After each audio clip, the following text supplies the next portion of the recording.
Puji Tuhan, Shalom Bapak Ibu Saudara yang dikasihi Tuhan. Renungan firman Tuhan hari ini tentang semangat.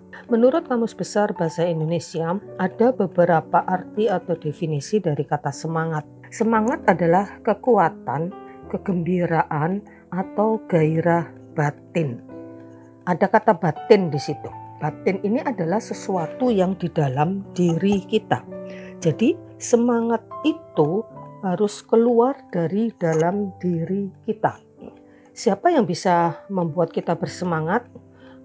Adalah diri kita sendiri. Faktor-faktor luar seperti orang-orang, situasi, kondisi, teman-teman itu bisa cukup mendukung, ya, bisa berperan ya di dalam kita membangun semangat. Tapi faktor utama adalah harus dari dalam diri kita sendiri. Nah, untuk itu kita harus berusaha bagaimana kita bisa membangun semangat. Ada 3 hal yang harus kita perhatikan di dalam kita membangun semangat atau bagaimana kita membangun semangat. Yang pertama, harus percaya diri. Kita semua pasti ya punya kemampuan, ya punya kekuatan, ya punya modal gitu ya untuk kita bisa melakukan segala sesuatunya dalam perjalanan hidup ini ya. Tetapi mari kita mempercayai bahwa bukan kekuatan kita semata-mata yang terutama. Kita harus percaya diri bahwa ada Tuhan yang menopang kita. Hal ini kan bisa cukup untuk membangun semangat kita ketika kita mempercayai bahwa ada Tuhan yang menopang kita. Di dalam Amsal 24 ayat yang ke-10 dikatakan, jika engkau tawar hati pada masa kesesakan, kecillah kekuatan. Jadi kalau orang itu tidak punya percaya diri, tawar hati ya pada masa kesesakan, maka dia tidak akan punya kekuatan.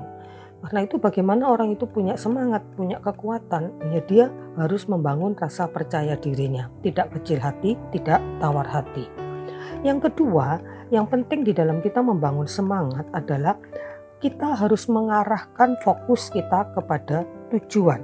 Di dalam Filipi 3 ayat 13 dan 14 dikatakan, saudara-saudara, aku sendiri tidak menganggap bahwa aku telah menangkapnya, tetapi ini yang kulakukan, aku melupakan apa yang telah di belakangku dan mengarahkan diri kepada apa yang di hadapanku dan berlari-lari kepada tujuan untuk memperoleh hadiah, yaitu panggilan surgawi dari Allah dalam Kristus Yesus. Tulis di ayat yang ke-10, Rasul Paulus itu sedang berjuang bagaimana dia menjadi serupa dengan Kristus di dalam kematiannya supaya dia juga beroleh bagian persekutuan di dalam kebangkitan Kristus. Dan untuk itu tentu bukan hal yang mudah. Karena itu Rasul Paulus berusaha dengan berbagai macam cara, walaupun dikatakan aku belum sempurna, tapi Rasul Paulus berusaha untuk mencapainya dengan cara dia berlari-lari kepada tujuan. Dia mengarahkan fokus hidupnya, pandangannya kepada tujuan, yaitu dia mengarahkan pandangannya kepada panggilan surgawi dari Allah. Bapak Ibu Saudara yang dikasihi Tuhan, di dalam kita membangun semangat, kita perlu melihat atau berfokus kepada tujuan kita bahwa kita akan mencapai sesuatu. Ketika kita sampai kepada tujuan, kita akan melihat ada sesuatu hasil dari perjuangan kita. Karena itu mari kita mengarahkan diri kepada tujuan. Nah, yang ketiga, bagaimana kita bisa membangun semangat kita? Kita perlu komunitas, jangan menyendiri. Era pandemi ini kita sangat terhalang, sangat terbatasi untuk kita bisa berinteraksi, ya, bersekutu dengan saudara-saudara seiman. Tapi masih bersyukur ada media yang bisa kita pakai ya untuk saling menguatkan, saling menasehati, mungkin saling menegur, saling membangun semangat. Di dalam Khotbah 4 ayat 9 dikatakan, berdua lebih baik daripada seorang diri. Di ayat yang ke-12, tali 3 lembar tidak mudah putus. Artinya kita membutuhkan juga support ya dari sesama, dari orang-orang lain, dari keluarga untuk kita bisa semangat. Sekalipun itu bukan faktor utama, tapi ini juga termasuk faktor yang penting. Karena itu jangan menyendiri. Orang yang suka menyendiri, orang yang antisosial, itu biasanya dia akan lebih mudah patah semangat, bahkan lebih mudah putus asa. Nah, kemudian kita akan melihat apa yang menjadi keuntungan ketika kita punya semangat. Yang pertama, kita itu dapat menanggung penderitaan. Di dalam Amsal 18 ayat 14 dikatakan orang yang bersemangat dapat menanggung penderitaannya. Dengan memiliki semangat ketika di dalam perjuangan, di dalam pergumulan ada penderitaan, ada hal-hal yang menyulitkan, ada hal-hal yang bisa membuat kita lemah mungkin, maka orang yang punya semangat dia bisa menanggung penderitaan itu. Dan kita percaya kekuatan atau semangat yang kita miliki itu bisa mengatasi semua penderitaan yang harus kita jalani. Kemudian yang kedua, bisa menyelesaikan lebih banyak pekerjaan, lebih banyak tugas, lebih banyak tanggung jawab dibandingkan orang yang tidak semangat. Orang yang semangat dia akan giat bekerjanya dan dia bisa mengerjakan jauh lebih banyak daripada orang yang tidak bersemangat. Yang ketiga, bisa menyelesaikan sampai akhir, sampai selesai dengan baik. Ya, tidak sekedar selesai dengan baik. Teladan dari Rasul Paulus di dalam 2 Timotius 4 ayat 7, Rasul Paulus berani menyatakan diri bahwa aku sudah mengakhiri atau menyelesaikan pertandingan dengan baik. Ada banyak orang bisa memulai sesuatu ya, tetapi tidak bisa menyelesaikannya karena tidak kuat menanggung penderitaan di tengah jalan.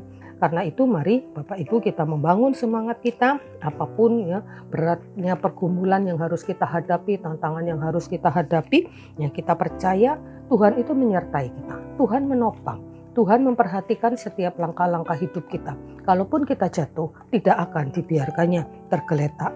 Tetapi sebaliknya kalau orang itu sudah tidak punya semangat, ya, akan sulit dia untuk bisa berhasil. Dalam Amsal 17 ayat 22, hati yang gembira adalah obat, tapi semangat yang patah itu bisa mengeringkan tulang. Artinya bisa berdampak sampai kepada kondisi fisik kita. Karena itu pentingnya kita memiliki semangat di dalam kita menjalani hidup kita di dalam dunia ini. Dan kita percaya Tuhan menopang kita, Tuhan menolong kita, dan Tuhan akan menyertai untuk kita bisa sampai menyelesaikan tugas akhir yang Tuhan percayakan ke dalam kehidupan kita. Amin. Puji Tuhan. Mari kita berdoa. Terima kasih Tuhan. Kami percaya bahwa kasih setiamu tidak pernah berhenti mengalir dalam hidup kami. Kekuatanmu, dukunganmu Tuhan terus nyata bagi kehidupan orang-orang yang percaya dan mengandalkan Engkau.